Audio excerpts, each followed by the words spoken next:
नमस्कार, मैं हूं अजय त्रिपाठी और आप देख रहे हैं आपका पसंदीदा programme big debate.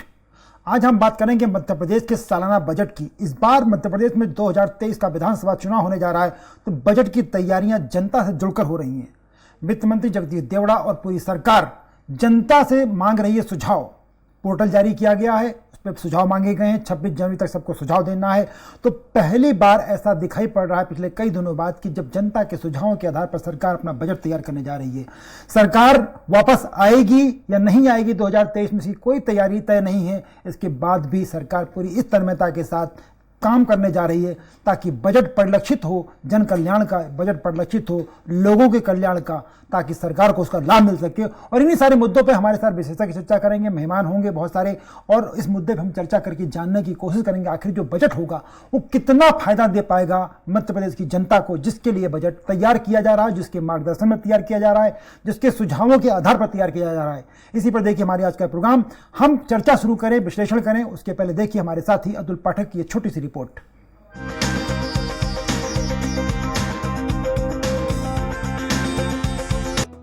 Madhya Pradesh सरकार के बजट का पिटारा तैयार होने लगा है। इस पिटारे में अर्थव्यवस्था को मजबूती देने से ज्यादा फोकस वोटर्स को लुभाने पर होगा। चुनावी साल में एंटी इनकम्बेंसी दूर करने के लिए सरकार नाराज वर्ग को साधने के लिए परंपरागत बजट में भारी फेरबदल कर सकती है। सड़कों को लेकर सरकार अपना खजाना खोल सकती है। माना जा रहा है कि इस बार सड़कों की मरम्मत और निर्माण के लिए 5,000 करोड़ से ज्यादा का प्रावधान होगा। ये बजट करीब 3 लाख करोड़ का होगा। इस बजट में सड़कों को मिलाकर बुनियादी ढांचे पर 50,000 करोड़ से ज्यादा के प्रावधान होंगे। उम्मीद ये की जा सकती है कि एक थोड़ा सा लोक लुभावन बजट होगा। पब्लिक के लिए, किसानों के लिए शायद बहुत सारी सौगातें इसमें दी जाएं। हम आपको बताते हैं कि सरकार के इस बजट में किस सेक्टर को कितना पैसा दिया जा सकता है। शिक्षा, खेल, कला और संस्कृति के लिए 40,000 करोड़ रुपए, बिजली के लिए 25,000 करोड़ रुपए, खेती के लिए 20,000 करोड़ रुपए, ग्रामीण विकास के लिए 20,000 करोड़, स्वास्थ्य 10,000 करोड़, समाज कल्याण और पोषण 15,000 करोड़, जल आपूर्ति और सैनिटेशन 10,000 करोड़, सिंचाई और बाढ़ नियंत्रण 10,000 करोड़, बुनियादी सुविधाएं सड़कों सहित 50,000 करोड़। मध्य प्रदेश में सरकार लोक लुभावन घोषणाओं, योजनाओं और बुनियादी कार्यों के लिए बड़ी राशि खर्च करने जा रही है। हालांकि 1 लाख नई नियुक्तियों के लिए बजट में वेतन, पेंशन और ब्याज खर्च में इजाफा करना होगा। पहले से ही मध्य प्रदेश में वेतन भत्तों पर 50,000 करोड़ रुपए तक के खर्च होते हैं। सरकार का स्थापना व्यय और बढ़ सकता है क्योंकि नई नियुक्तियों से सरकार के स्थापना व्यय में भारी इजाफा होगा। सरकार को इस बजट में वेतन, पेंशन और ब्याज चुकाने पर 50% से ज्यादा का प्रावधान करना होगा। सरकार पिछले वित्तीय साल में 3 लाख करोड़ रुपए खर्च कर चुकी है। हालांकि आमदनी इसके मुकाबले बेहद कम है। ऐसे में चुनावी बजट भी घाटे का बजट होगा। इस बजट के लिए बीजेपी भी अपने स्तर पर सुझाव इकट्ठे कर रही है। सरकार ने 26 जनवरी तक लोगों से सुझाव बुलाए हैं। कांग्रेस सरकार पर जनता के धन के दुरुपयोग का आरोप लगा रही है। मौजूदा बजट भी पहले जैसे ही बजट का एक प्रतिकृति होगी। शिवराज सरकार ने जितने बजट भी दिए हैं वो पूंजीपतियों को समर्पित रहे हैं। देखिए, हम तो जनता के सुझाव ले रहे हैं, उसको लेकर तैयारियां जारी है, क्योंकि हम पहले भी कह चुके हैं कि जनता के सुझावों के आधार पर हम बजट तैयार करेंगे। जनता के जो सुझाव आएंगे उसको सुन रहे हैं, लगातार इस दिशा में काम भी चल रहा है। मध्य प्रदेश में एक के बाद एक चुनावी सीजन आते हैं। कभी स्टेट का असेंबली इलेक्शन होता है, तो कभी लोकसभा चुनाव, कभी नगरीय निकाय चुनाव होते हैं, तो कभी ग्राम पंचायत के चुनाव। इसलिए सरकार का खजाना हमेशा लोक लुभावन योजनाओं के लिए खुला रहता है। यही वजह है कि सरकार मध्य प्रदेश को 3 लाख करोड़ के कर्ज तक पहुंचा चुकी है। चुनावी साल में जनता को तो बहुत कुछ मिलेगा, लेकिन अर्थव्यवस्था पर ये दोहरी मार की तरह होगा। एक तरफ आमदनी बढ़ने का नाम नहीं ले रही, दूसरी तरफ सरकारों की इच्छा पूर्ति के लिए बजट में प्रावधान पर प्रावधान किए जाएंगे। स्वराज एक्सप्रेस के लिए भोपाल से अतुल पाठक की रिपोर्ट। बात का बजट जो है वो एक बड़ा लोक लुभावन होगा, जैसा कि कांग्रेस और बीजेपी के प्रवक्ता कह रहे थे। इस मुद्दे पे चर्चा करने के लिए हमारे साथ 3 खास मेहमान हैं। भारतीय जनता पार्टी के प्रवक्ता निमेश भार्गव जी हैं और आनंद जाट मध्य प्रदेश कांग्रेस के प्रवक्ता, दोनों युवा प्रवक्ता और वैसे प्रवक्ता जो बौद्धिक मुद्दों पर ज़्यादा बेहतर ढंग से अपनी बात रखते हैं, आनंद जी और अनिमेश जी दोनों। और साथ में संजय सोनी, एक जाना पहचाना चेहरा मध्य प्रदेश की पत्रकारिता का, जो तमाम विश्लेषणों के लिए विख्यात हैं। आइए, तीनों मेहमानों को बहुत बहुत स्वागत है। सबसे पहले मामला, क्योंकि सत्तारूढ़ पार्टी का, रमेश जी आपके पास आऊँगा। बजट का जो स्टाइल दिख रहा है उससे तो लग रहा है कि इस बार आप लोग चुनाव की पूरी तैयारी में हैं। आनंद जी, निमेश जी। जी नहीं, देखिए ऐसा ये जो बजट आएगा उसका चुनाव से कोई संबंध नहीं है, क्योंकि जैसा आपकी रिपोर्ट में ही बताया गया कि चुनाव तो यहाँ हर साल कुछ ना कुछ चुनाव आते ही रहते हैं, जाते ही रहते हैं। लेकिन हाँ, मैं आपको ये बात जरूर कह सकता हूँ कि चूंकि भारतीय जनता पार्टी की माननीय शिवराज सिंह जी सरकार जनता की समर्थित सरकार है, सबका साथ सबका विकास के मुद्दे पे काम करने वाली सरकार है, इसलिए निश्चित ही जो भी अभी वर्तमान में जो स्थितियां हैं, जनता की जो मांग है, जो उनके विकास के लिए जरूरी है, उन सबको ध्यान में केंद्रित करके बजट का प्रावधान किया जाएगा। जहां तक ये बात है कि कितना कर्ज हो गया, कितना क्या हो गया और कैसे सरकार खर्च कर रही है, देखिए ये सरकार बजट जो ला रही है वो बिल्कुल भी ना तो पूंजीपतियों के लिए है, ना उद्योगपतियों के लिए है, वो आम जनता के लिए है। हाँ, अगर उसको आप ऐसे जोड़ेंगे कि चूंकि हम उद्योग लगाने के लिए प्रावधान कर रहे हैं ताकि लोगों को रोजगार मिल सके, तो देखिए रोजगार उपलब्ध कराने के लिए तो उद्योग को लगाना ही पड़ेगा। और रही बात कांग्रेस की, तो कांग्रेस का तो देखिए आरोप लगा के भाग जाना उनका काम है, जनता उनकी बातों को समझती है। आरोप की बात आनंद जी से कर लेते हैं। आनंद जी, वो तो कह रहे हैं कि बिल्कुल बजट का आपने भी देख लिया अतुल पाठक की रिपोर्ट में जिस तरह करा, और 26 तारीख तक सुझाव देना, बीजेपी खुद लगी हुई इस बार की सुझाव जनता के बहुत सारे आए। आनंद जी, क्या लगता है कि बजट जो होगा वो लोक लुभावन बजट जो इस बार कहा जा रहा है, बिल्कुल चुनावी बजट होगा या सामान्य बजट, आपको क्या लगता है? देखिए, मध्य प्रदेश में भारतीय जनता पार्टी की 18 साल की सरकार है जी, और मध्य प्रदेश में नीति आयोग की रिपोर्ट बताती है 2021 की जी, कि 37% आबादी जो है वो 18 साल के भारतीय जनता पार्टी के शासन के बाद गरीब है जी, और 37% आबादी जो है 2.5 करोड़ लोग होते हैं। जी, तो 2.5 करोड़ लोग गरीब हैं 18 साल के शासन के बाद। तो ये सुशासन है या कुशासन है? ये कैसा वित्तीय प्रबंधन है?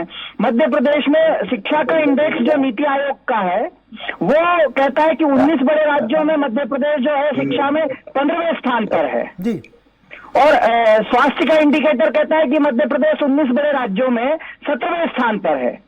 और अभी आपको भारतीय जनता पार्टी के प्रवक्ता बताएंगे कि मध्य प्रदेश की जीएसडीपी बढ़ गई है, प्रति व्यक्ति आय बढ़ गई है, तो 2.5 करोड़ लोग गरीब क्यों हैं?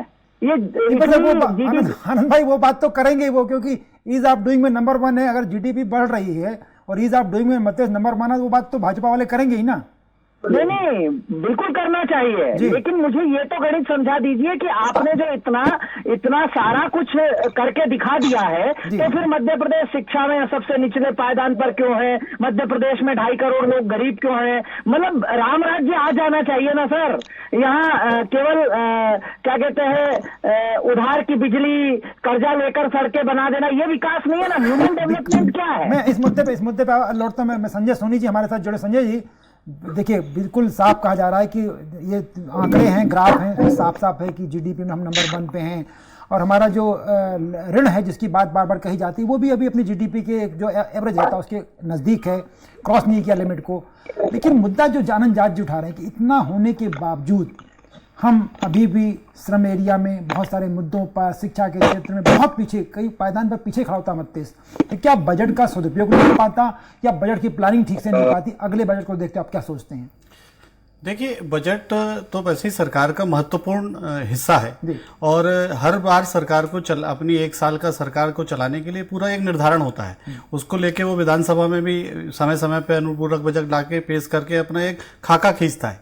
लेकिन ये बात सच है कि जो आप भी कह रहे हैं और आपकी रिपोर्ट भी कह रही है, और ये सच है कि ये चुनावी वर्ष है, तो बजट अब उस चीज पे ज्यादा खर्च होगा जिसमें उनको लगता है कि जहां जैसे नगरीय निकाय चुनाव के समय ये बहुत चर्चा हुई कि कोई बजट अगर दिया होता तो शायद हम इतनी सीटें, जो 16 की 16 सीटें थी भाजपा के पास, वो ना हारते, क्योंकि उस समय कोई ऐसा एलोकेशन नहीं हुआ और उस समय थोड़ा सा माहौल ये भी बन गया था कि बजट नहीं है। लोक निर्माण मंत्री ने कहा कि हमारे पास सड़कों के लिए बजट ही नहीं है, फिर दूसरे मंत्री कह रहे नहीं है, तो ये कंट्राडिक्टरी हुआ।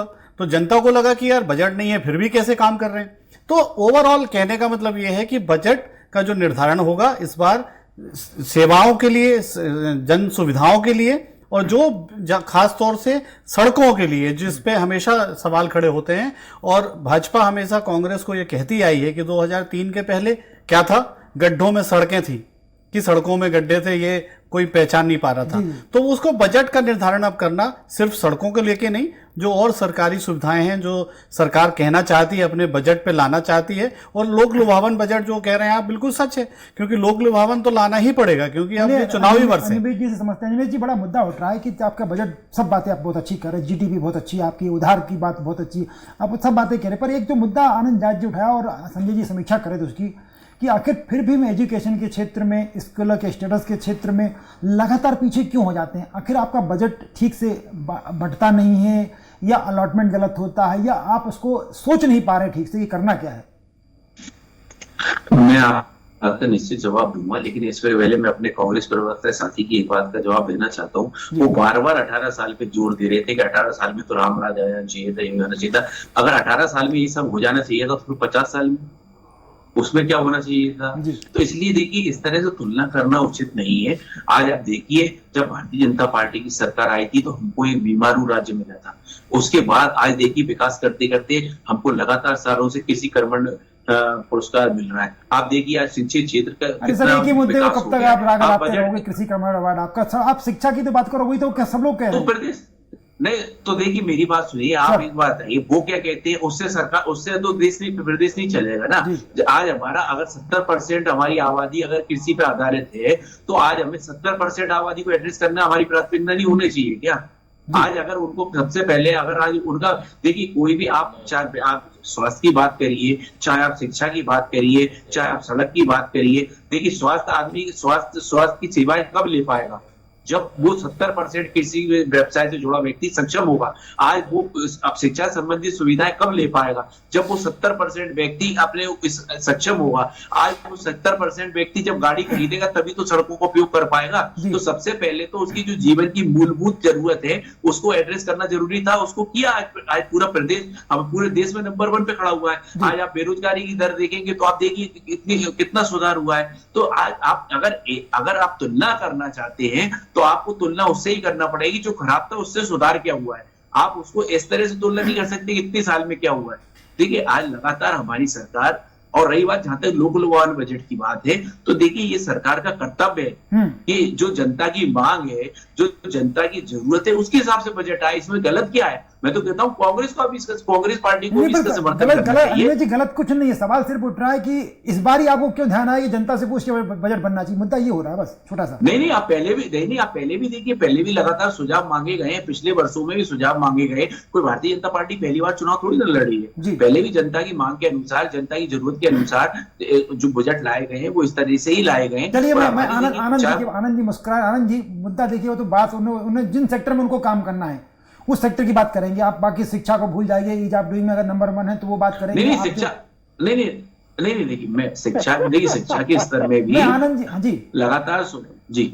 आनंद जी, बीजेपी तो वही बात करेगी जिसमें ठीक है, जिसमें अनकंफर्ट थोड़ा सा, उसकी बात नहीं करना आप। हाँ, ये क्या है, कमीशन खोरी का मॉडल है। और कमीशन खोरी का मॉडल इसलिए कहता हूं कि जनता का वोट के रूप में साथ लेकर ठेकेदारों का विकास और कमीशन खोरों का विश्वास, यही है भाजपा का प्रयास। ये इसलिए कह रहा हूं क्योंकि अस्पताल की बिल्डिंग, आपकी आवाज की बिल्डिंग है लेकिन मास्टर नहीं है जी। तो ये जो इंफ्रास्ट्रक्चर चिल्लाते हैं, उसमें वास्तव में ये कमीशन खोरी है। और मैं तो, अगर बजट पर मिलिंद भाई सुझाव मांग ही रहे हैं, तो मैं कहता हूं कि मध्य प्रदेश के किसानों का कर्ज माफ कर दीजिए। आप किसानों को कर्ज मुक्त नहीं देखना चाहते क्या? भारतीय जनता पार्टी कर्ज मुक्त नहीं देखना चाहती क्या? नहीं, वो बजट में प्रावधान कर दीजिए। एक इंजन जो है वो बेरोजगारी का चला आ रहा है और एक इंजन महंगाई का चला आ रहा है। जहां 1100 रुपए का सिलेंडर है और जहां 18 सालों में भारतीय जनता पार्टी की सरकार ने युवाओं की पूरी एक पीढ़ी बर्बाद कर दी है। बेरोजगार कर तो रहे, वो उनका कहना है कर तो रहे। बजट में आप बेरोजगारी के लिए बाकायदा बजट प्रावधान किया गया है, हर अन्य मुद्दों पर बजट प्रावधान किया गया है, कह तो रहे वो। भारतीय जनता पार्टी के लोग बातें बहुत अच्छी करते हैं। जब शिवराज सिंह जी मुख्यमंत्री बने थे तो उन्होंने कहा था कि मध्य प्रदेश बीमारू राज्य, इसे विकसित राज्य बना दूंगा। आपसे पूछता हूं मैं, मध्य प्रदेश विकसित राज्य हो गया है क्या? और विकसित हुआ भी नहीं था। उसके पहले उन्होंने स्वर्णिम मध्य प्रदेश बनाने का झुंझुना थमा दिया था। और स्वर्णिम मध्य प्रदेश आपको कहीं दिखता है? मध्य प्रदेश जो है शीर्ष 4 राज्यों में जहां महिलाओं से सबसे ज्यादा अत्याचार होते हैं। मध्य प्रदेश शीर्ष राज्य है जहां आदिवासियों पर अत्याचार सबसे ज्यादा होते हैं। मध्य प्रदेश शीर्ष राज्य है जहां पर अनुसूचित जाति वर्ग पर अत्याचार होते हैं। चलिए समझते हैं अनिमेश जी से है क्या अनिमेश जी स्वर्णिम अनिमेश जी कि आपने इंटरेस्ट देखिए साल की बिल्डिंग के पास बैठे आपसे भाई स्कूल बनाना रहे हो पर उन स्कूलों की तो आप क्या पता करो पता बड़ी बनी और उसमें डॉक्टर्स मैं लौटूंगा आपके पास आनंद भाई मैं अनिमेश जी मुद्दा यही उठ रहा है ना कि आप इंफ्रा तैयार करें फिर उसको चलाने के लिए संसाधन तो चाहिए, वो आपके बजट में कहीं दिखता नहीं है।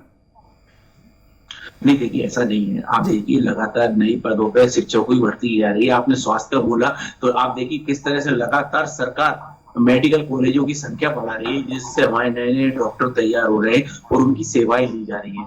देखिए आनंद भाई तो इसलिए उत्तेजित हो रहे हैं कि उन्हें ये प्लेटफॉर्म मिलता है जहाँ पे वो अपनी मन की भड़ास निकाल पा रहे हैं। जनता तो उनकी बात सुनती नहीं और मानती नहीं है। जनता को तो ये विश्वास है कि भारतीय जनता पार्टी अच्छा काम कर रही है, लेकिन चूंकि जैसे इन्होंने बात करी कमीशन खोरी की और इसकी, देखिए जो जिस माहौल में रहता है जैसा वो कल्चर में रहता है वो उन्हीं शब्दों का उपयोग करता है। हम जानते हैं ऐसे कांग्रेस की 15 महीने की सरकार में तबादला उद्योग चला। हम जानते हैं कि किस तरह से कांग्रेस की 15 महीने की सरकार में किस तरह से तानाशाही तुगलकी निर्णय लिए गए। तो इनको देखो ऐसा लगता, इसलिए इनको ऐसा लगता है कि सभी उनका आनंद भाई अनिमेश जी उनका बजट आप देखेंगे तो उन्होंने उन मुद्दों पर जरूर कर दिया था केंद्रित जिन मुद्दे आपके थे। रामबन पथगमन आपका बजट 1 रुपए था, उन्होंने उसमें किया। मतलब वो मुद्दे जो आपके थे, लाडली लक्ष्मी योजना आपके पास 25,000 रुपए थे, उन्होंने बजट किया 51,000 रुपए। उन्होंने आपके सारे मुद्दे पकड़ लिए। नहीं आप मुझे बताइए दिया क्या? इनमें लाडली लक्ष्मी योजना बंद ही कर दी थी, लोग आज कन्या विवाह योजना बंद ही कर दी थी। तो 15 महीने की सरकार के टाइम आप नहीं बजट, अरे आप मुझे बताइए, मैं आपसे कह रहा हूं कि मैंने 1 लाख करोड़ रुपए आपको देने तैयार हूं, देता चवन्नी नहीं हूं, तो उससे होता क्या है? आप मुझे बताइए कन्या विवाह योजना बंद हुई थी कि नहीं? निकाह योजना बंद हुई थी कि नहीं? लाडली लक्ष्मी योजना बंद हुई थी कि नहीं? 3 दर्शन योजना बंद हुई थी कि नहीं? आज मैं अभी आपको योजनाओं को गिनाने जाऊंगा तो जनता से जुड़ी जितनी योजनाएं थी इन्होंने सब बंद कर दी थी। इनका सिर्फ, और जहां तक इन्होंने एक और मुद्दा छेड़ा था अभी कि किसान का कर्ज माफ कर दीजिए। अरे साहब आपके जैसे किसान का कर्ज माफ करके हम उसको डिफॉल्टर नहीं बनाना चाहते। आप उसको पूरे मार्केट में हर बैंकों में उसको डिफॉल्टर बना के आपने किसान की क्या दुर्गति की है आप वहां जाके देखिए। आज वो सोसाइटियों में डिफॉल्टर बना बैठा है आपके झूठे वादे की वजह से। आज बैंकों में डिफॉल्टर बना बैठा है कांग्रेस के झूठे वादे की वजह से। आनंद जी वो बार बार वही बात कह रहे हैं कि आपने जो काम किया, आपने बजट तो खूब सारा कर दिया, 51,000 उसका कर दिया, बजट बढ़ा दिया, रामबन का हुआ कुछ नहीं आपने, बस कैसे बजट से क्या मतलब? देखिए मैं बहुत स्पष्ट तौर पर बता देता हूं कि अगर माताओं बहनों गरीब आदिवासी वंचितों की अगर पेंशन 150 रुपए जो शिवराज सिंह जी 15 साल से दे रहे थे, भारतीय जनता पार्टी 15 साल से दे रही थी, उसे अगर 600 करना तुगलकी फरमान है तो हम ऐसे तुगलकी फरमान जारी करते रहेंगे। अगर 27 लाख किसानों का 11,000 करोड़ का कर्ज माफ करना तुगलकी फरमान है तो हम ऐसे फरमान जारी करते रहेंगे। अगर हमें लोगों को पानी का अधिकार देना तुगलकी फरमान भारतीय जनता पार्टी को लगता है तो हम ऐसे तुगलकी फरमान बार बार जारी करते रहेंगे। और 2023 में जब कमलनाथ जी की सरकार आएगी तो 27 लाख से ज्यादा जो बचे हुए किसान हैं उनकी कर्ज माफी करेंगे। वो मुद्दा ही नहीं है कि आप क्या करें, वो कह रहे हैं कि आप जारी कर देते हो बजट पर देते नहीं हो, इनका कहना ये है। नहीं, इनका काम सिर्फ झूठ बोलना है। मैं यही तो कह रहा हूं कि कौन सी योजना तीर्थ दर्शन, मैं चुनौती देता हूं, तीर्थ दर्शन योजना बता दीजिए कहां बंद की। अब भारतीय जनता पार्टी के अपात्र कार्यकर्ताओं को अगर आप तीर्थ पर ले जाना चाहते हो तो ले जाओ भैया, लेकिन मध्य प्रदेश की जनता के नाम पर बिल मत फाड़ो ना। आपने अभी एक विज्ञापन दिया जिसमें कहा कि 23,000 हेक्टेयर जमीन हमने माफियाओं से मुक्त कराई। तो ये माफिया कौन थे, किसके राज्य में पैदा हुए? 15 साल से किसकी सरकार थी? तो चलिए मैं सरकार में माफियाओं को जमीन कब्जा दी और अपनी ही सरकार से मुक्त करवा देंगे। एक टिप्पणी संजय भाई के पास। संजय जी बड़ा दोनों की बातें आपने सुनी। मुद्दा हो रहा है कि जो बीजेपी में, मेरा अपना अनुमान लग रहा है कि जो बीजेपी के लोक लुभावन चीजें थी, रामबन पथगमन देखिए, एक कॉरिडोर बनना तो वो देखिए, धार्मिक धर्म विभाग का, वो सारे बजट अलॉटमेंट कांग्रेस की सरकार में दिखाई पड़े, बीजेपी की सरकार में नहीं दिखाई पड़े। लेकिन ये निश्चित हमको मानना पड़ेगा कि सड़कों को ठीक किया, बिजली की व्यवस्था काफ़ी ठीक हुई है, पर मुद्दा वही जो बार बार उठ रहा है कि आखिर जनता तक वो जो लाभ पहुंचता है वो सिर्फ सड़क पानी बिजली से हो जाएगा या बाकी चीज़ें हैं? अस्पताल बहुत अच्छा बन गया, इसका बजट में कहीं कुछ मुझे अभी भी नहीं दिख रहा, पहले के बजट में भी नहीं दिखा। संजय देखिए, बिल्कुल सही कहा आपने। एक्चुअल में सबसे बड़ी बात है कि जो कांग्रेस हमेशा आरोप लगाती रही है कि बजट और घोषणाएं तो सरकारें बहुत कर देती हैं मगर उसका क्रियान्वयन नहीं होता। तो मुझे लगता है कि अब सरकार को, ये मेरा भी सुझाव भी कह लीजिए इस माध्यम से, कि अब क्रियान्वयन पर ध्यान देना की जरूरत है, क्योंकि क्रियान्वयन वाकई कई मामलों में थोड़ी चूक हो जाता है कि क्रियान्वयन नहीं होता। अब जैसे मान लीजिए कि आप सड़क की बात करें तो सड़क की बजट पे अभी तक कोई क्लियर नहीं है कि कितना बजट होगा। 50,000 करोड़ का तो होना चाहिए ही, क्योंकि सबसे ज्यादा सड़कों पे परेशानी है लोगों को, और आज भी बरसात के समय से आज भी बहुत सारे इलाकों में सड़कें खराब है। तो मेरा ये कहना है कि बजट का एलोकेशन आपको सबसे पहले करना होगा। मुद्दा वो है कि देखिए सड़कें तो हो जाएंगी, पर वो जो बात बार बार उठ रही है कि आप सीएम राइजिंग स्कूल बना रहे हो, उसके लिए शिक्षक के लिए बजट नहीं है। आप कह रहे हो कि हम तमाम मेडिकल कॉलेज, दतिया में मेडिकल कॉलेज, छिंदवाड़ा में मेडिकल कॉलेज, विदिशा में मेडिकल कॉलेज, शहडोल में मेडिकल कॉलेज, पर वहां पढ़ेगा कौन, तैयार कैसे होंगे, उनका इंफ्रा नहीं, उसका बजट नहीं मिल रहा, ये मुद्दा उठ रहा है। ये एक्चुअल में वही कहने वाला था कि अभी हाल में एक और जगह कहीं घोषणा हो गई है कि मेडिकल कॉलेज खुलेगा, मगर सवाल ये आता है जब बजट आपके पास अगर है तो फिर आप उसका क्रियान्वयन करिए, और अगर बजट नहीं है तो बजट का एलोकेशन करिए। और जब बजट का एलोकेशन सही तरह से होगा, सही योजनाएं जमीन पे उतरेंगी, तो जनता भी आपके साथ होगी। जो भी करेगा उसके साथ जनता साथ होगी। तो जनता तो सब कुछ देखती है ना कि आपने बजट में रखा है तो हमको मिला क्या है, और मिला नहीं है तो क्यों नहीं मिला है, किसकी गड़बड़ है, प्रशासन की गड़बड़ियां हैं कि सरकार की गड़बड़ियां हैं, या बीच में कौन है कि जो प्रॉपर उसको नीचे तक जमीन पर नहीं उतार रहा है। तो इसको लेके भी चिंतन की जरूरत है। और बजट इस बार मुझे लगता है कि सरकार शायद इसको अच्छे से क्रियान्वित करेगी। मेरे मन में एक सवाल आ रहा, तो मैं अनिमेश जी के पास आ रहा हूँ। अनिमेश जी, 2003 में आपकी सरकार जब आई थी, 10 साल की दिग्विजय सिंह सरकार को हटा के, तो आपकी फाइनेंस मिनिस्टर थे राघव जी, उन्होंने जब पहला बजट पेश किया था आपकी सरकार का, तब एक बड़ी खूबसूरत सा शेर पड़ा था कि हमको तुम वादा सिकन न समझना, कुछ तो देर लगती है वादों को निभाने में। 18 साल हो गए सर, वो सवाल जस के तस में बहुत सारे। देखिए, आज मेरी बात सुनिए। हाँ, मैंने आपसे बोला था कि प्राथमिकताओं के अनुसार काम होता है। जब 2003 में सरकार आई थी, उस समय प्राथमिकता क्या थी? सड़क, बिजली, पानी। आज आप मुझे बताइए पूरे प्रदेश में बिजली की उपलब्धता क्या है, पानी की उपलब्धता क्या है? सड़क भी करीब करीब आप देखेंगे तो, अभी नई सड़कों की बात छोड़िए, जहां मतलब जो सड़कें जितनी हमने बना दी है वो इतना बड़ा नेटवर्क फैला दिया है कि अगर इनसे तुलना करेंगे तो इनका मतलब तुलना के लिए कोई बात ही नहीं है। तो उस समय की जो बातें थी आज वो क्रियान्वित हो चुकी हैं। आज आपने जैसे अभी हमारे साथी संजय जी ने बताया कि मेडिकल कॉलेज की बात, भाई मेडिकल कॉलेज अगर सरकार खोलने जा रही है, डॉक्टरों को अधिक बनाने जा रही है, तो उसके लिए सबसे पहले बिल्डिंग की जरूरत होती है, बिल्डिंगें बन रही है। उसके बाद वहां पे स्टाफ की जरूरत होती है, स्टाफ का रिक्रूटमेंट किया जा रहा है। धीरे धीरे नए वहां पे इक्विपमेंट एस्टेब्लिश, देखिए सब काम स्टेप बाय स्टेप होता है। ये जो चाहे मेडिकल कॉलेज हो, चाहे हजारों करोड़ की सड़कें हो, ये ओवरनाइट इनका नहीं बनाया जा सकता। लेकिन हाँ, अगर हम तुलना करते जाए, अगर जैसे आपने सीएम राय स्कूल की बात भी करी, सीएम राय स्कूल की देखिए आप करीब करीब बहुत बिल्कुल सही। ओवरनाइट में आखिरी 20 सेकंड मेरे पास बचे हैं। आखिरी कमेंट के लिए मैं इनके पास आता हूँ, आनंद भाई के पास। आनंद भाई, वो कह रहे हैं कि ओवरनाइट नहीं बदल सकता, धीरे धीरे बदल तो रहे हैं, क्या दिक्कत है आपको? 18 साल में मध्य प्रदेश की एक पूरी पीढ़ी बर्बाद कर दी गई है सर। हाँ, बेरोजगार रख के 18 साल कम नहीं होता है। जिसने 2003 में वोट नहीं दिया था वो भी 2023 में वोट देगा सर। बिल्कुल। मैं 10 सेकंड का आखिरी कमेंट संजय जी के पास। संजय भाई, बड़ी सिंपल सी बात, दोनों बातें आपने सुन ली। बजट 2 लाख करोड़ से बढ़कर के लगभग 3 लाख करोड़ होने जा रहा है। उसके बाद भी अगर शिक्षा जैसे मुद्दों पर हमको चर्चा करनी पड़ती है, तो इस पर क्या कहेंगे आप संजय? देखिए, बिल्कुल बहुत आवश्यक है। मैं समझता हूं कि प्रशासन को, तंत्र को यह समझना पड़ेगा कि बजट आपने, चुनावी बजट भी हो सकते हैं, लेकिन जनता को सारे बजट अपने हित के लिए, अपनी योजनाओं के फलीभूत के लिए चाहिए, और उसी का वो इंतजार भी करेगा। बिल्कुल संजय जी ने जो बात कही, आखिरी मैं भी वही बात कहना चाहता हूं। अनिमेश जी, थोड़ा सा आप चूंकि इस बार प्रयास करने जा रहे हैं, थोड़ा समझाइए सरकार को, थोड़ा समझाइए। लोग जब जो कह रहे हैं उसके मुताबिक बजट बने, नहीं तो बजट का आंकड़ा 2 लाख करोड़, 3 लाख करोड़, 4 लाख करोड़ बढ़ता जाएगा। लेकिन ये ग्राफ बढ़ता जाएगा, ईज ऑफ डूइंग में हम नंबर 1 हो जाएंगे, लेकिन सड़क पर जब तक नहीं दिखाई पड़ेगा तब तक बजट का कोई फलीभूत नहीं हो पाएगा, और हम ऐसे के तैसे हमारा मध्य प्रदेश बना रहेगा। बेहतर मध्य प्रदेश, स्वर्णिम मध्य प्रदेश बने, हमारी सबकी कल्पना है। आपको इसके लिए शुभकामनाएं दे सकते हैं हम लोग, लेकिन आप बेहतर करिए, ये हमारी शुभकामना, ये आनंद जी की, ये संजय जी की है। बस ये प्रोग्राम मुझे यहीं खत्म करना पड़ेगा क्योंकि समय खत्म हो गया है। ये प्रोग्राम बस यहीं तक। आप सभी मेहमानों का बहुत बहुत शुक्रिया, अनिमेश जी, संजय जी, सभी का बहुत बहुत शुक्रिया। आनंद जी, आपको शुक्रिया। प्रोग्राम खत्म हो रहा है, लेकिन खबरों का सिलसिला चलता रहेगा, इसलिए आप कहीं जाइएगा मत, देखते रहिए स्वराज एक्सप्रेस।